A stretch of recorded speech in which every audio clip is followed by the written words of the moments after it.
payments to you from 2017 ever? He made some payments. Just a second. Interesting. Show me where he made payments.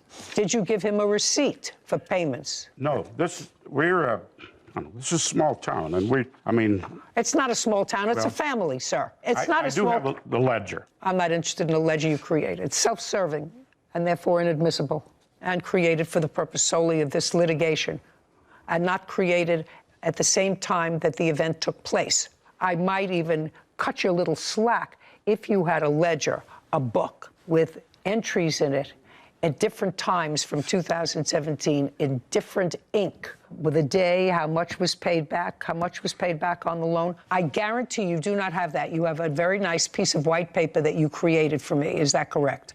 That is correct. That is accurate. Okay, so I'm not interested in your ledger. That's not a ledger. That's a document prepared for the purposes of litigation. So I want you to tell me what conversation you had and when with Mr. McDonald about paying for the truck. I want you to tell me what conversation you had and when with Mr. McDonald about paying for the truck. That was from the very beginning because I was paying all their bills. Just a second.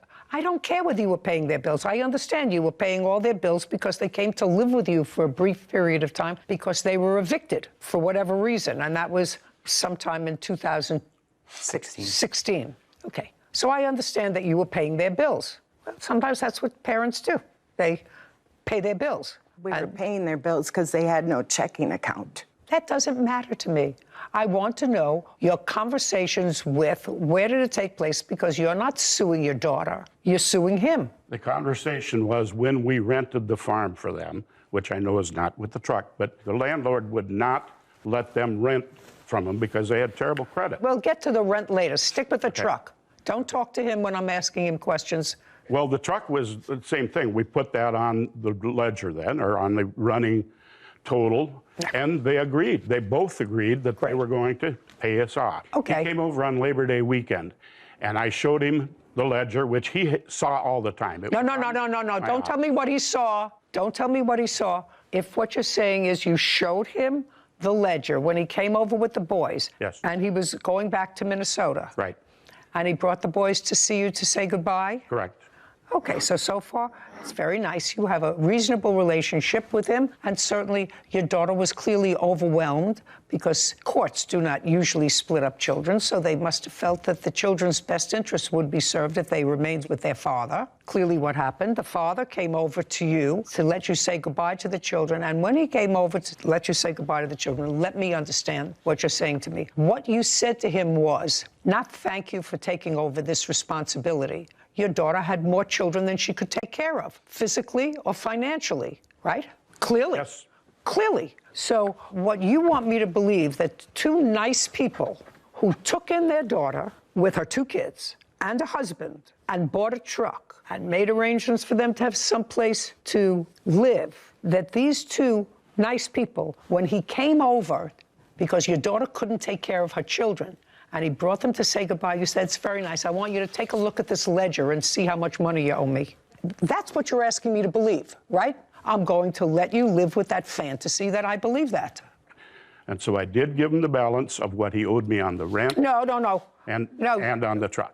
Nice. And he looked me in the eye, he shook my hand and said, Jerry, I promise I'm not going to screw you on this. I'm going to make those payments. Make payments for what?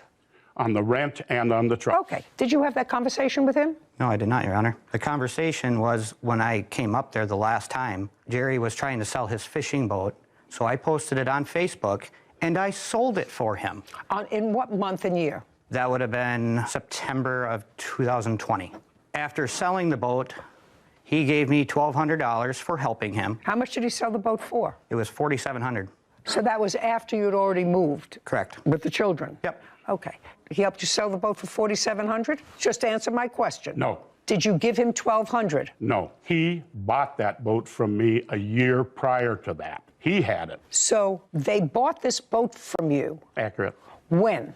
That would have been in the spring of 2019. And how much did you sell it to them for? $2,500. Did they pay you for it? No, part of that was put on the ledger, and part of it was cash. You know I'm not buying your whole story.